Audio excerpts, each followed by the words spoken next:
Welcome to JSR IAS academy. இப்போது டிஎன்பிஎஸ்சியில் சந்தி பிழையற்ற தொடர்களை தேர்ந்து எழுதுதல் அப்படின்னு ஒரு இலக்கண பகுதி வருது. அது இந்த வல்லினம் மிகும் இடங்கள் மிகா இடங்கள் இதை தெரிஞ்சுக்கினா தான் அதை நாம் சிறப்பாக பண்ண முடியும். சரியா? ரைட். இப்போ வாங்க வல்லினம் மிகும் இடங்களை முதல்ல நாம் தெரிஞ்சுக்கலாம். இதுக்கு சில விதிகள் இருக்குது. என்னென்ன விதிகள், எப்படி வந்தால் வல்லினம் மிகும் அப்படின்னு இருக்கு, அதை முதல்ல நம்ம தெரிஞ்சுக்கலாம். சரியா? வாங்க வகுப்புக்குள்ள போகலாம்.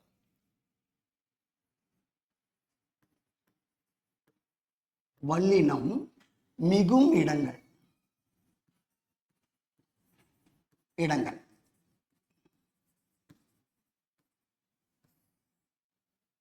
4 வல்லின மெய்கள்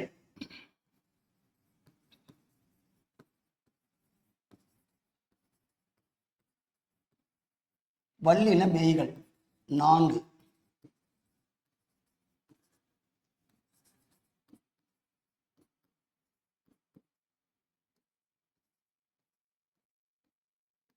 இந்த 4 வல்லின மெய்களும் எந்தெந்த இடத்துல போட்டு எழுதணுமோ கட்டாயமா அந்தந்த எழுத்துக்கள் அங்கே இட்டுதான் போட்டுதான் எழுதணும்.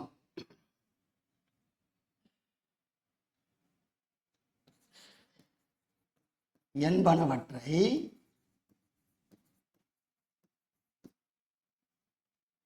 கட்டாயமாக இட்டு எழுத வேண்டிய இடத்தில்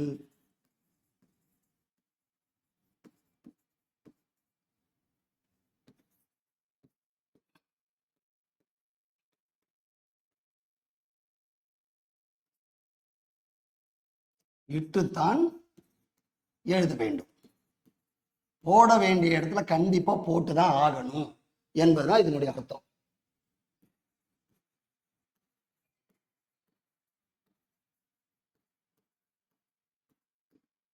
அவ்வாறு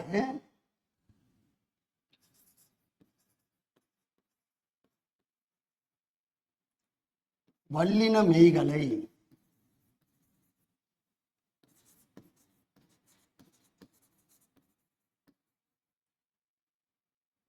இட்டு எழுத வேண்டியதை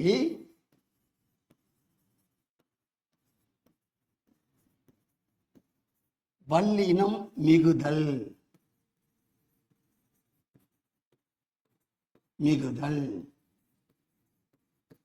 வலி மிகுதல்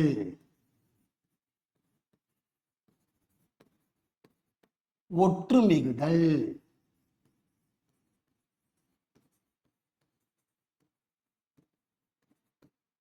சந்தி மிகுதல்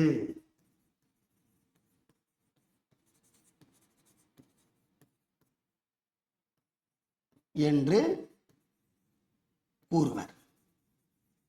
இதுக்கு 4 பேர் உண்டு. வல்லின மிகுதல், வலி மிகுதல், ஒற்று மிகுதல், சந்தி மிகுதல் இப்படின்னு இதுக்கு 4 பேர் சொல்லுவாங்க. சரியா? இதுல ஒற்று அப்படின்னா மெய் எழுத்துன்னு அர்த்தம்.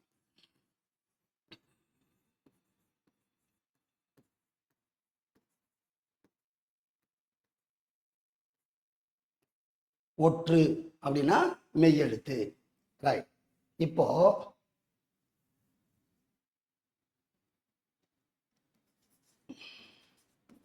வல்லின மெய்களை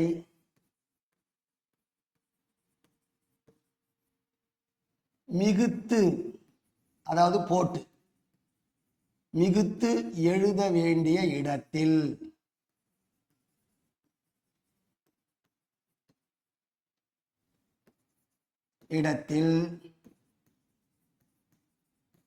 மிகாமல், அதாவது போடாமல், மிகாமல் எழுதுவதும்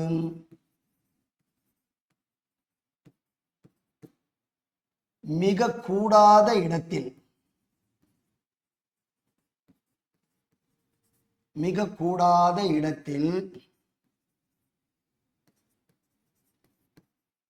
மிகுத்து எழுதுவதும், அதாவது காசா தாப்பா, இக்கு இச்சு இத்து இப்பு இது வரவேண்டாத இடத்துல போட்டு எழுதுறது ரெண்டுமே தப்பு. மிகுத்து எழுதுவதும் பொருள் குழப்பத்தை ஏற்படுத்தும்.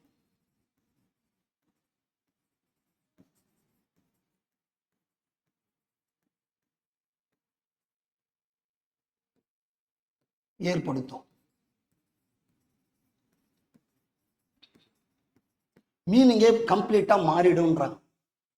இந்த இப்பு, இக்கு, இச்சு, இத்து வரவேண்டிய இடத்துல வராமல் நாம் விட்டாலோ, வரக்கூடாத இடத்துல அதை புதிதாக போட்டாலோ அந்த பொருளில் குழப்பம் ஏற்படும். பாருங்க, எக்ஸாம்பிள் பாருங்க. எடுத்துக்காட்டு சொல்லும் போது உங்களுக்கு எளிமையாக புரியும். எடுத்துக்காட்டு, வாழைப்பழம்.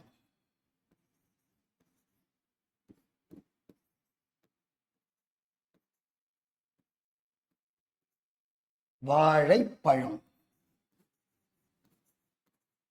பாருங்க, ரெண்டுமே வாழைப்பழத்தை குறிக்கும்னு நினைப்பாங்க நிறைய பேரு. தப்பு. முதல்ல இருக்கிறது வாழைப்பழம். அந்த இப்பு வல்லின மெய் இருக்கு இல்லையா, இப்பு போடாமல் எழுதுவதால் அது வாழை வேறு பழம் வேறு அப்படின்னு பொருள்படும். ஏன்னா பழம் என்பது எவ்வளோ பழங்கள் இருக்கு. அன்னாசி பழம், திராட்சை பழம், ஆரஞ்சு பழம், ஆப்பிள் பழம் அப்படின்னு பல பழங்கள் இருக்கும். அதனால அதை குறிக்கிற மாதிரி பொருள் குழப்பம் ஏற்படும். முதல் தொடர்ல பாருங்க, முதல் தொடரில் வலி இப்பு மிகாமல் எழுதியிருப்பதால்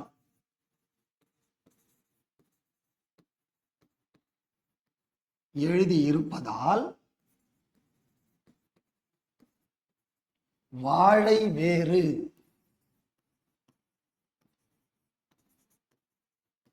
வேறு பழம் வேறு, இதுக்கும் அதுக்கும் சம்பந்தமே இல்லை என்று பொருள் தரும்.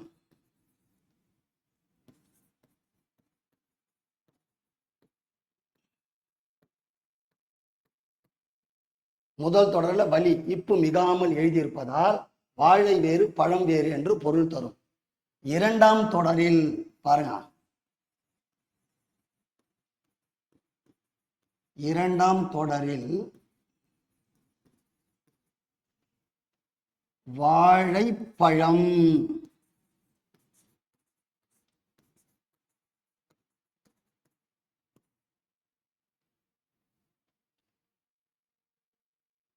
இப்பு மிகுத்து எழுதியிருப்பதால்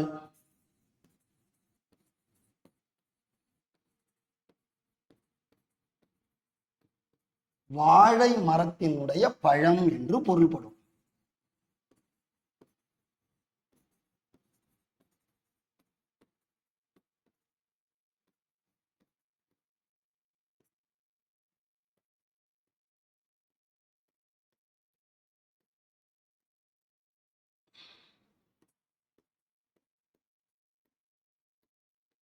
என்று பொருள் தரும். எனவே இதுதான் சரி.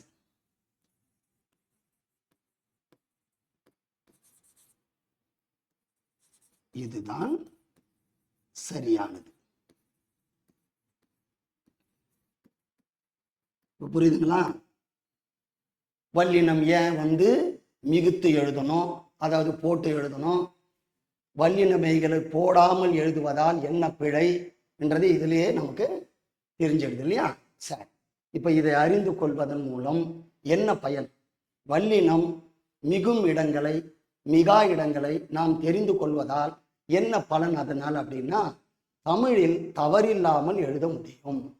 சந்தி பிழையில்லாத தொடர்களை கண்டிப்பாக அழகாக தவறில்லாமல் தேர்ந்தெடுத்து நாம் எழுத முடியும்.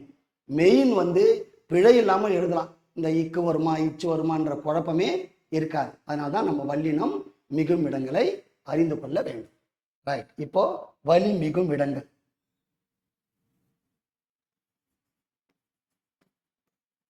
வல்லினம் மிகும் இடங்கள் அதை தெரிஞ்சுக்கலாம்.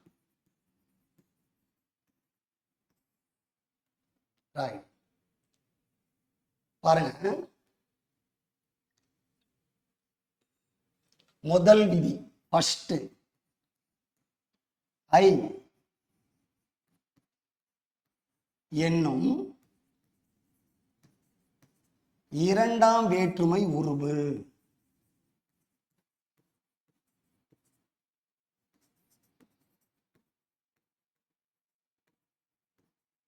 வேற்றுமை உருபு வெளிப்படையாக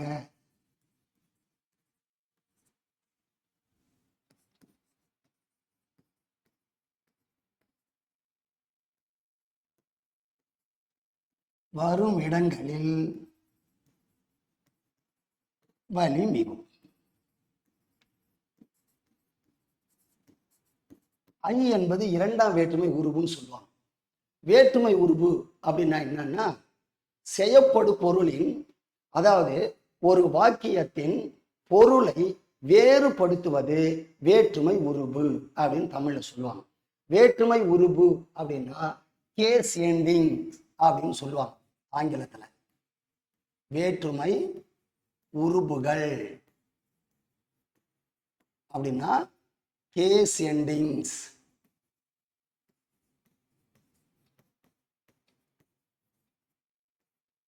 இந்த வேற்றுமை உருபுகள் இல்லைன்னா ஒரு தொடருக்கும் இன்னொரு தொடருக்கும் இடையில் என்ன வேறுபாடு, பொருள் வேறுபாடு தெரியாது. இப்போ உதாரணமா பாருங்க, கண்ணன் கொடுத்தான், இது ஒரு வாக்கியம். ரெண்டாவது வாக்கியம் கண்ணனுக்கு கொடுத்தான், இது ரெண்டாவது வாக்கியம். இந்த ரெண்டு வாக்கியங்களுமே ஒன்றா, ஒரே பொருளை தருகின்றனவா அப்படின்னா கிடையாது. முதல் வாக்கியம் கண்ணன் கொடுத்தான் என்பது கண்ணன் என்பவன் ஒரு பொருளை இன்னொருவருக்கு கொடுத்தான் என்று பொருள்படும். ரெண்டாவது தொடர் பாருங்க, கண்ணனுக்கு கொடுத்தான். இந்த தொடர் கண்ணனுக்கு இன்னொருவன் யாரோ ஒரு பொருளை கொடுத்தான் என்று பொருள்படும். இந்த ரெண்டு வாக்கியத்தில் இருக்கின்ற பொருளை வேறுபடுத்துவது கு என்கின்ற நான்காம் வேற்றுமை உருபு. எனவேதான் இதை என்ன சொல்றோம், வேற்றுமை உருபு. சோ ஒரு தொடரில் உள்ள பொருளை வேறுபடுத்தி காட்டுவது வேற்றுமை உருபுகள். இந்த வேற்றுமை உருபுகள் மொத்தம் 8 வேற்றுமை, ஆனா உருபுகள் மட்டும் தமிழ்ல 6 தான். முதல் வேற்றுமைக்கும் 8ஆம் வேற்றுமைக்கும் உருபுகள் கிடையாது. முதல் வேற்றுமை பெயர் வேற்றுமை அல்லது எழுவாய் வேற்றுமை என்று அழைக்கப்படுகிறது. உதாரணம், வளவன் படித்தான். இதுல வளவன் என்பதுதான் பெயர் அல்லது எழுவாய். இதுதான், இதுக்கு உருபு கிடையாது. அதுக்கு அடுத்தது 8ஆம் வேற்றுமை விழி வேற்றுமை. விழித்தல் அப்படின்னா அழைத்தல். இந்த விழி வேற்றுமைக்கும் உருபு கிடையாது. கண்ணா வா, தம்பி படி, செல்வி கேள், இது மாதிரி விழித்தல் பொருள்ல வரும். மீதி இருக்கின்ற 6 வேற்றுமைகளுக்கு தான் உருபு இருக்கு. அப்போ 2ஆம் வேற்றுமை உருபு இல்லையா, ஐ, ஆல், கு, இன், அது, கண். அப்ப 2 முதல் 8க்குள்ள இருக்கிறது. அப்ப ஐ என்பது 2ஆம் இடத்தை வகிக்கிறது. அப்போ அது 2ஆம் வேற்றுமை உருபு. அதுதான் இந்த ஐ என்னும் 2ஆம் வேற்றுமை உருபு வெளிப்படையாக வரும் இடங்களில் வலி மிகும். மிகும். எடுத்துக்காட்டு பாருங்க,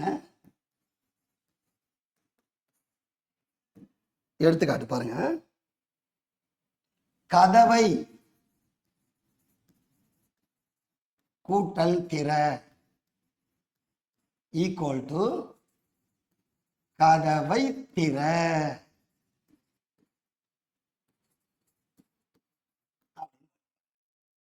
கதவை திற.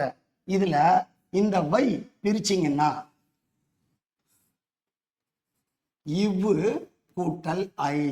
அப்ப ஐ என்னும் 2ஆம் வேற்றுமை உருபு வெளிப்படையாக வந்திருக்கிறது.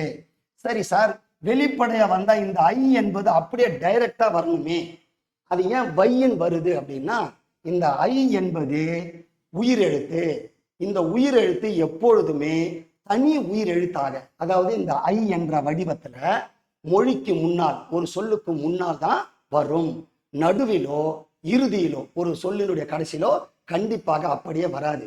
அது மெய்யெழுத்தோட சேர்ந்து உயிர்மெய் எழுத்தாக மாறி மொழிக்கு நடுவுல வரும், தனி உயிரெழுத்தாக வராது. அதனாலதான் வையின் வந்திருக்கு.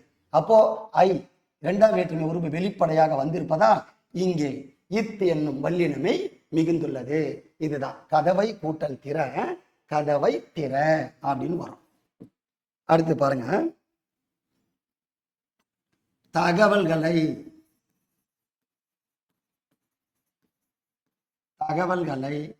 கூட்டல் திரட்டு ஈக்குவல் டு தகவல்களை திரட்டு.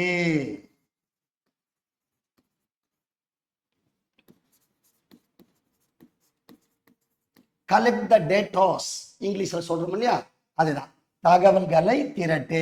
ஐ என்னும் இரண்டாம் வேற்றுமை உருவு வெளிப்படையா வந்திருக்கிறதுனால இங்க இத் என்னும் வல்லினமை மிகுந்துள்ளது. மிகுந்துள்ளதுன்னா புள்ளி பெற்று புதிதாக வந்திருக்கிறதுன்னு அர்த்தம். சரியா? ரைட். இப்போ அடுத்து பாருங்க, மூணாவது எக்ஸாம்பிள். காட்சியை கூட்டல் பார். காட்சியை கூட்டல் பார், காட்சியை பார் அப்படின்னு வரும்.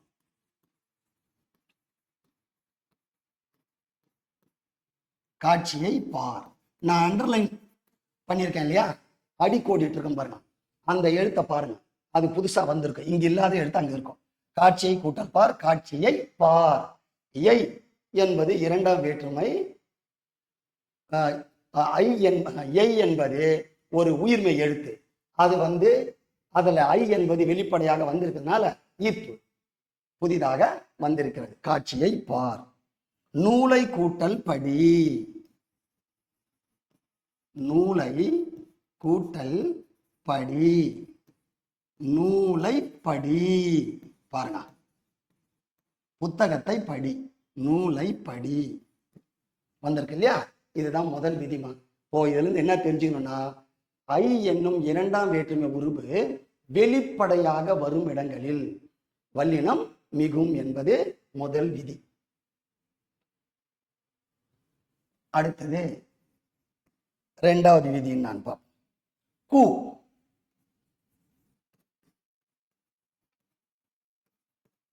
என்னும்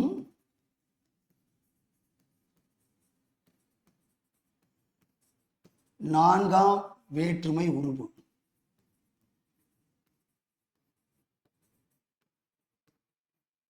வெளிப்படையாக வரும் இடங்களில்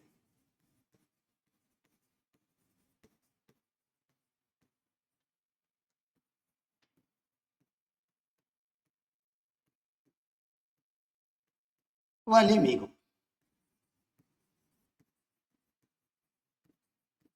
கு என்பது நான்காம் வேற்றுமை உருவு. ஐ ஆல் கு, ஐ 2 ஆல் 3 கு நான்காம் வேற்றுமை உருவு. அது எங்கெங்கெல்லாம் வெளிப்படையா வருதோ அதெல்லாம் அங்கெல்லாம் வல்லினம் மிகும். எடுத்துக்காட்டு பாருங்க. முதியவருக்கு, முதியவருக்கு பிளஸ் கொடு சேர்க்கும் போது முதியவருக்கு கொடு அப்படின்னு வரும். முதியவருக்கு கொடு மிகுந்திருக்கு பாருங்க. அது பக்கத்திலேயே வெளிப்படையா பூ வந்திருக்கு இல்லையா, அதனால முதியவருக்கு கொடு அப்படின்னு இக்கு மிகுந்துள்ளது. அடுத்தது ஊருக்கு கூட்டல் செல். ஊருக்கு செல் அப்படின்னு வரும். ஊருக்கு செல் இச்சு மிகுந்துள்ளது. பூக்கு பக்கத்தில் இருக்கிறதான் பார்க்கணும், பூக்கு இந்த பக்கம் இருக்கிறத பார்க்க கூடாது இல்லையா. ஊருக்கு செல் இச்சு வல்லினம் மிகுந்துள்ளது. மெட்டுக்கு கூட்டல் பாட்டு.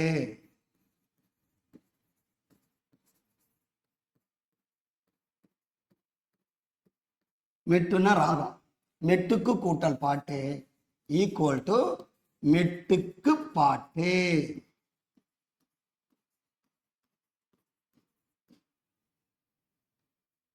மெட்டுக்கு கூட்டல் பாட்டு, மெட்டுக்கு பாட்டு வல்லினம் மிகுந்திருக்கிறது. குழந்தைக்கு கூட்டல் சோறு.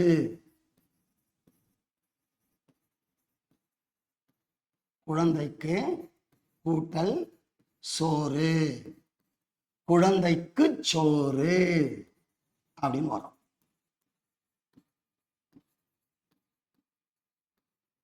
குழந்தைக்கு சோறு மிகுந்திருக்கு பார்த்தீங்களா? ஆமா, இதுதான். அப்போ நான்காம் பூ என்னும் நான்காம் வேற்றுமை உருவு வெளிப்படையாக வரும் இடங்கள் எல்லாம் வல்லினம் மிகும் என்பது இரண்டாவது விதி. அடுத்தது மூணாவது, இனி தனி. இனி தனி ஆகிய சொற்களின் பின் வலி மிகும்.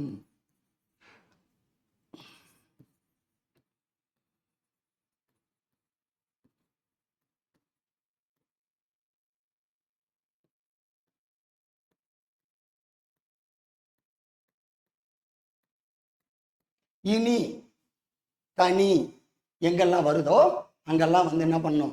வலி மிகும். இனி கூட்டல் காண்போம். எடுத்துக்காட்டு பாருங்க. இனி கூட்டல் காண்போம்.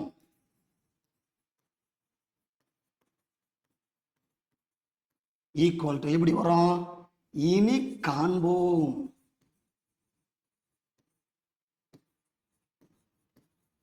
இனி காண்போம் இல்லையா? அப்ப இக்கு என்னும் வல்லினமை மிகுந்துள்ளது. அதுக்கப்புறம் தனி கூட்டல் சிறப்பு. தனி கூட்டல் சிறப்பு. தனிச்சிறப்பு.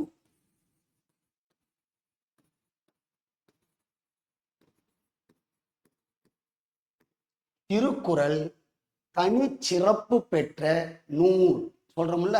அப்ப தனி கூட்டல் சிறப்பு, தனிச்சிறப்பு. அப்போ இனி தனி ஆகிய சொற்களின் பின் வலி மிகும் அங்க போட்டிருப்பான் இல்லையா?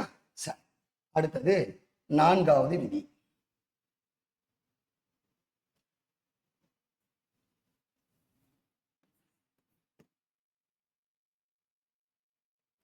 மிக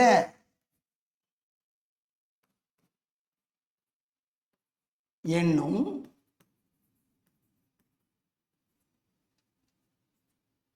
சொல்லின் பின் வலி மிகும்.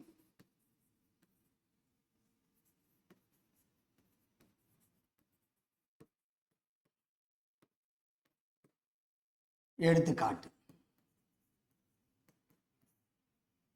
மிக கூட்டல் பெரியவர். மிக பெரியவர் எழுதணும்.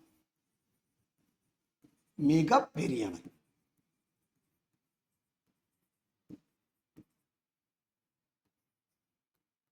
மிக கூட்டல் சிறிது எப்படி வரும் சொல்லுங்க? மிகச் சிறிது.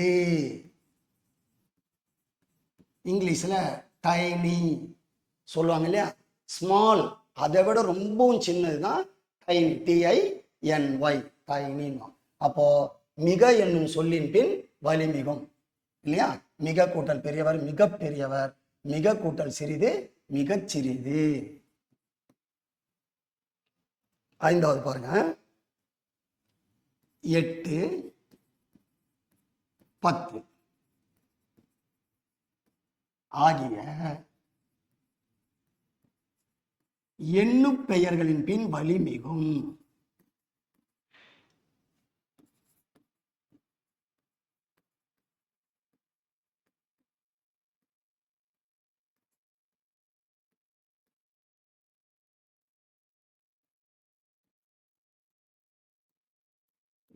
ஒன்று, 2, 3, 4 எண்ணிக்கினே வரும் இல்லையா? இப்படி எண்ணிக்கொண்டே வருவதால் இதற்கு எண்ணு பெயர்கள் என்று பெயர்.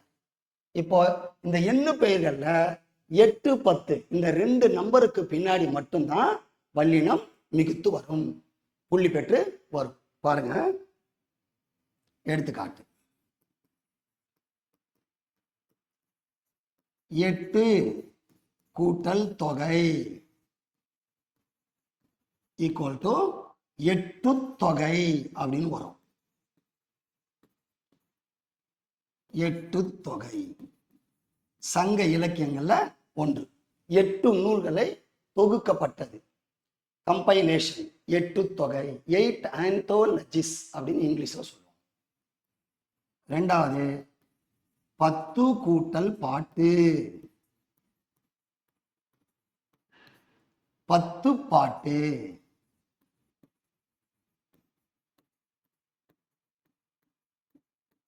இதுவும் சங்க இலக்கியங்கள். 10 நூல்களை தொகுத்தது தான் 10 பாட்டு. இதுல பாட்டு என்பது நூலை குறிக்கும். சரியா? அப்போ 10 ஐடில்ஸ் அப்படின்னு இங்கிலீஷ்ல சொல்லுவாங்க. இப்ப இங்க மிகுந்திருக்கு பாருங்க, 8 தொகை இத்து, 10 பாட்டு இப்பு. அப்போ இதுல இருந்து 8 10 ஆகிய எண்ணு பெயர்களின் பின் வலி மிகும் என்பதை நாம் தெரிந்து கொள்ளலாம். ஆறாவது விதி, ஓர் எழுத்து ஒரு மொழிக்கு பின்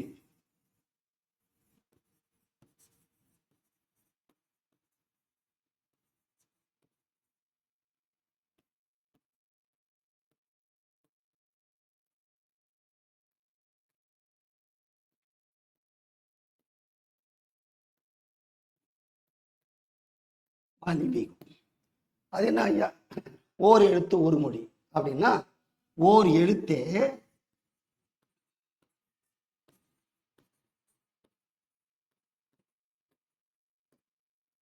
தனித்து நின்று பொருள் தந்தால்,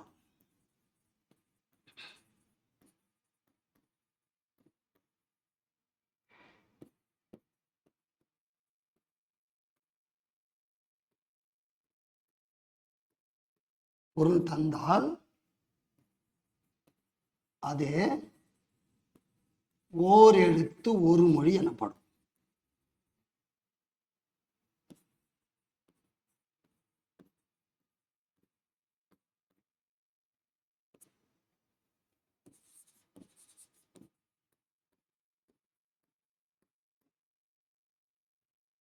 ஓர் எழுத்தே தனித்து நின்று பொருள் தந்தால் அது ஓர் எழுத்து ஒரு மொழி எனப்படும். தமிழில் 42 ஓர் எழுத்து ஒரு மொழி இருக்கின்றன.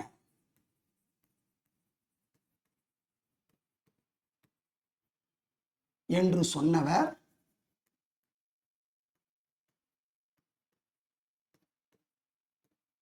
பவணந்தி முனிவர்.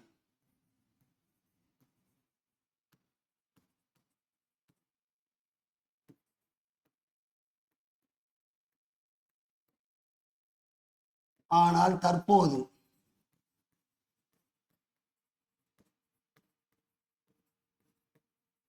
எழுபத்தி 2 ஓர் எழுத்து ஒரு மொழி உள்ளன.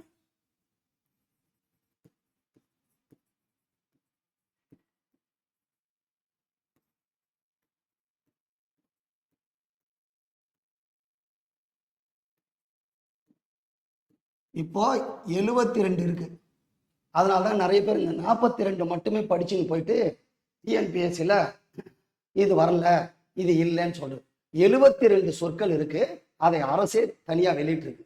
அதை படிச்சுட்டு போகணும். 72ம் படிச்சுட்டு போனாதான் உங்களுக்கு எந்த ஓர் எழுத்து ஒரு மொழி கேட்டாலும் அதனுடைய பொருள் கேட்டா உங்களால எழுத முடியும். சரியா? ரைட். 72 ஓர் எழுத்து ஒரு மொழிகள் உள்ளன. எடுத்துக்காட்டு பாருங்க. எப்படி ஓர் எழுத்து ஒரு மொழி? தீ, இது ஒரே ஒரு எழுத்து, ஆனா இது என்னது? பொருள் தருகிறது இல்லையா? அப்ப தீ, எடுத்துக்காட்டு தீ. இது நெருப்பு என்னும் பொருளை தருகிறது.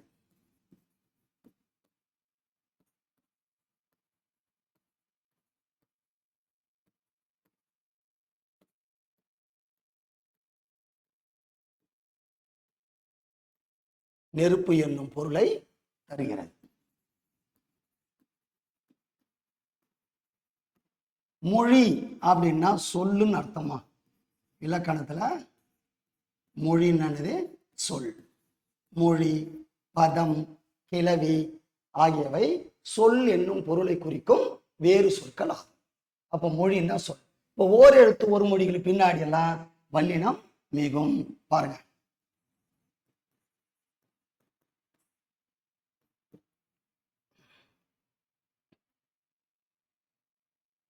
பூ பிளஸ் கூடை, பூக்கூடை.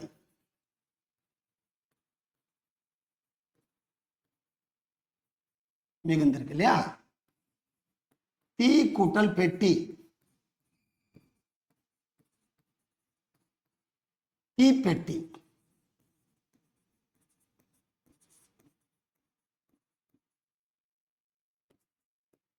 கை கூட்டல் குழந்தை, அதாவது தாயால் மட்டுமே தூக்கக்கூடிய குழந்தை, மற்றவங்க எல்லாம் தூக்கக்கூடாது. ஏன்னா அது கழுத்து நிற்காதுன்னு. அதுதான் கை குழந்தை, பச்சிலம் குழந்தை. அப்ப கை கூட்டல் குழந்தை, கை குழந்தை.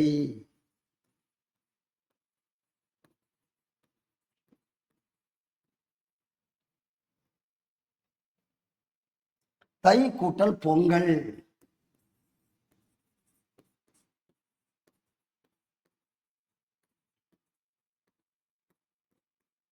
தை பொங்கல்.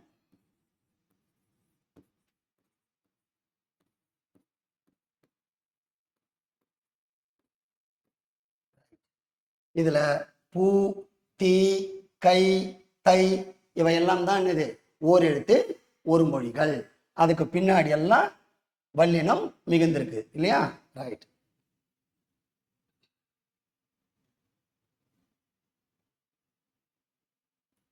விதி 7. ஈறு கெட்ட எதிர்மறை பெயரச்சத்தின் பின்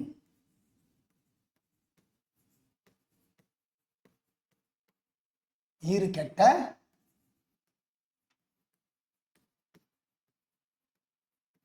எதிர்மறை பெயரச்சத்தின் பின்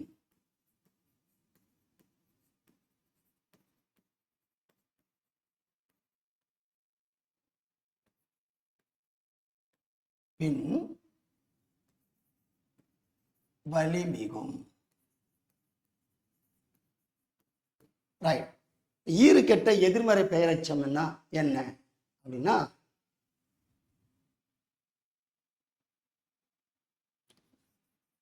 நிலைமொழியின் இறுதி எழுத்து கடைசியில வர்றது. இறுதி எழுத்து மறைந்து விடுதல்.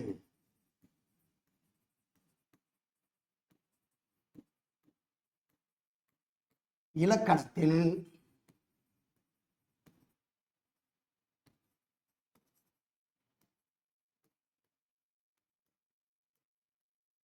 ஈறு கெடுதல் எனப்படும்.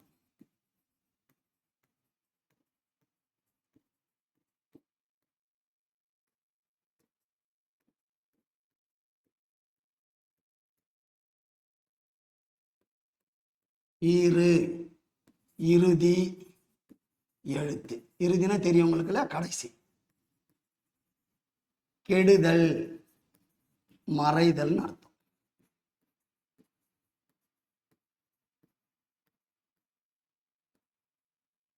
எடுத்துக்காட்டு பாருங்க. மரம் கூட்டல் வேர், மரவேர்னு வரும். இதில் இம் கெட்டது. இங்க பாருங்க, இங்க இம் வருது, அங்க இல்லை. இதுக்கு தான் நிலைமொழின்னு பேரு. அதாவது ஃபர்ஸ்ட் நிக்கிற சொல் அப்படின்னு அர்த்தம். இதில் இம் கெட்டது, அதாவது மறைந்தது அப்படின்னு அர்த்தம். சரியா? எதிர்மறை பொருளில் வரும் பெயரெச்சம் நெகட்டிவா பதில் வருது. எதிர்மறை பொருளில் வரும் பெயரெச்சம். எதிர்மறை பெயரெச்சம் எனப்படும். நெகட்டிவா பதில் சொல்றது. வாராத, அது எதிர்மறை பெயரெச்சம் இல்லையா. பார்க்காத, செல்லாத, போகாத, இந்த மாதிரி எதிர்மறை பொருள்ல வருவது வரும் பெயரெச்சம் எதிர்மறை பெயரெச்சம் எனப்படும்.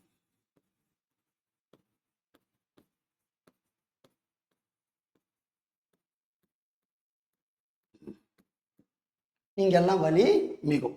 எடுத்துக்காட்டு பாருங்க.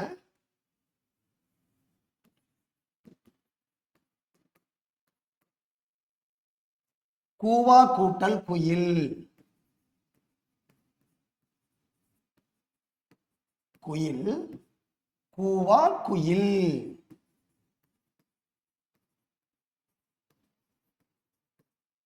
வல்லினம் மிகுந்திருக்கு. இதுல கூவா அதுதான் என்னது, ஈறு கெட்ட எதிர்மறை பெயரெச்சம். எப்படின்னா கூவா அப்படின்னா அது கூவாத அப்படின்னு வரணும். அப்போ இந்த நிலைமொழியில கடைசியில தா என்னும் எழுத்து வரணும். ஆனா அது கெட்டு விட்டது, மறைந்து விட்டது. எனவே ஈறு கெட்ட கூவா கூவாத எதிர்மறை பொருளை தரதுனால அது எதிர்மறை ஈறு கெட்ட எதிர்மறை பெயரெச்சம் எனப்படும். அப்ப கூவா கூட்டல் குயில் கூவா குயில்.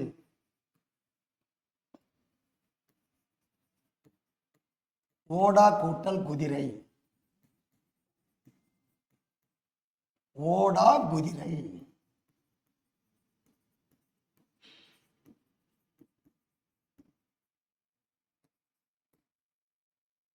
அழியா கூட்டல் புகழ்.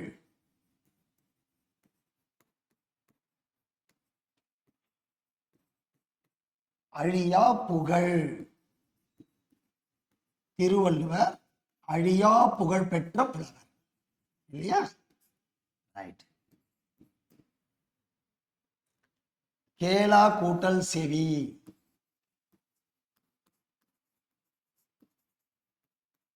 கேளா செவி, கேட்காத காதுகள். செவிட்டு காதுகள் சொல்றாங்க இல்லையா, அதான் கேளா செவி. ரைட்.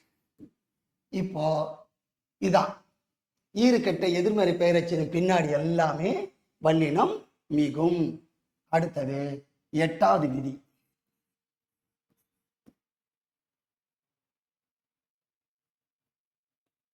வன் தொடர் குற்றிய லுகரங்கள்.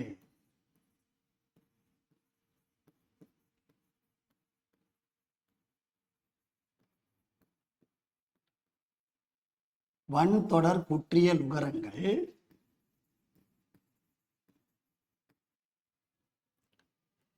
நிலைமொழியாக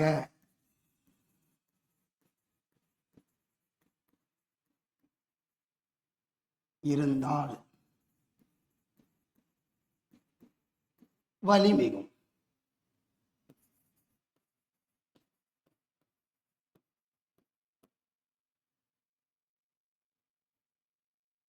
எடுத்துக்காட்டு.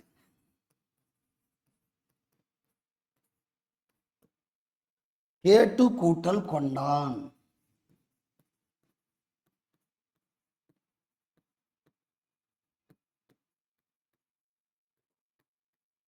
கேட்டு கொண்டான்.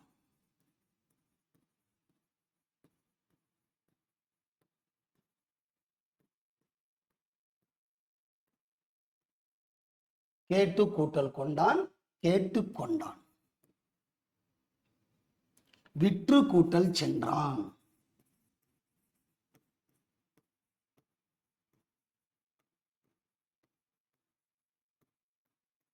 விற்று சென்றான்.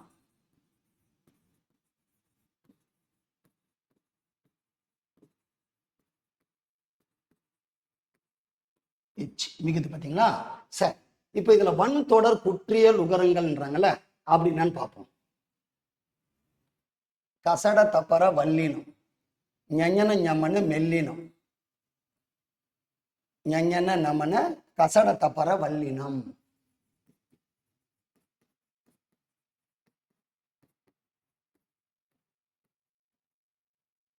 இந்த 6மே வல்லின மெய்கள் வாங்க. இங்க வாங்க. கேட்டு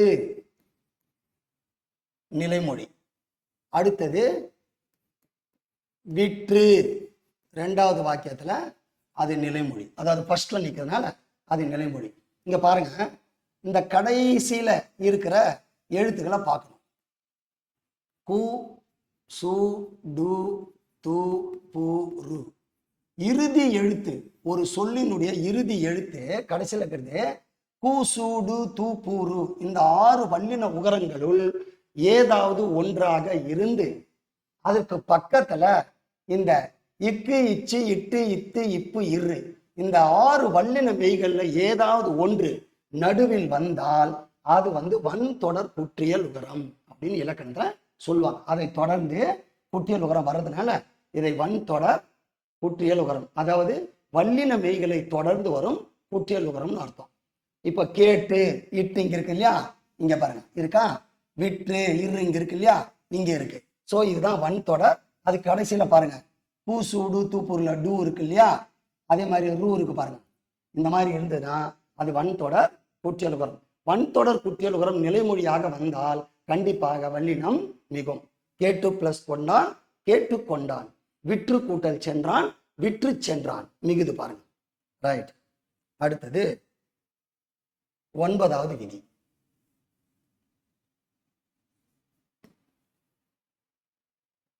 அகர இகர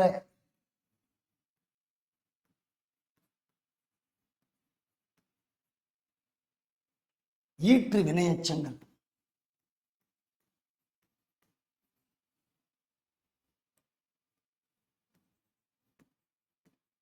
வினையச்சங்கள்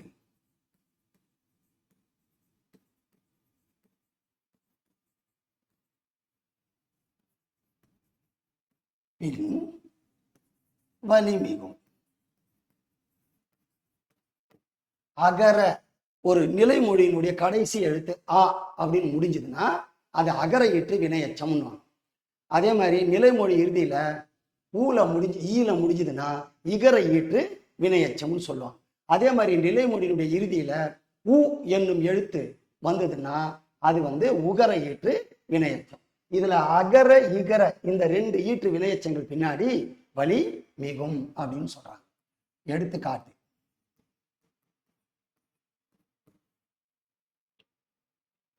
ஆட கூட்டல் சொன்னார்.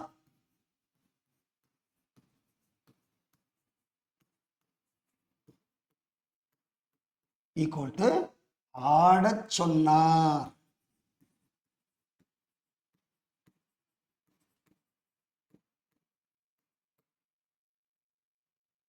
ஓடி கூட்டல் போனார்.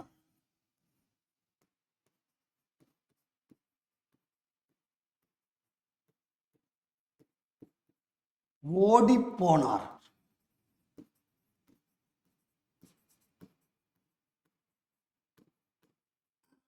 இங்க பாருங்க, இது நிலைமொழியில இந்த டாவை பிரிங்க, இட்டு கூட்டல் ஆ.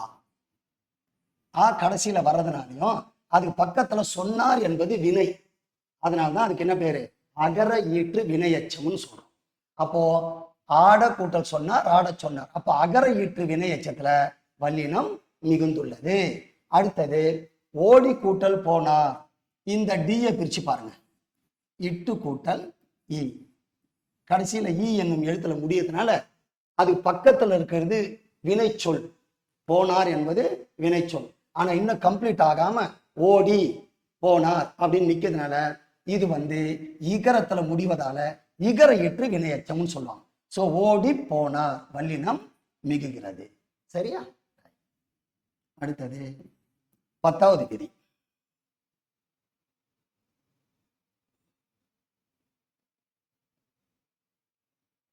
ஆறாம் வேற்றுமை தொகையில்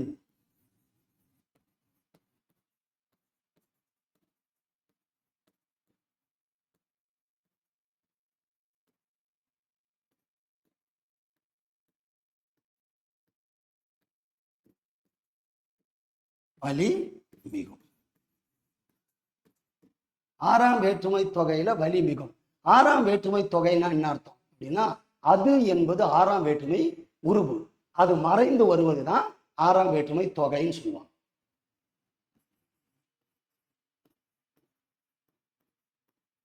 அதுக்கு டெஃபினிஷன் எழுதிக்கணும்.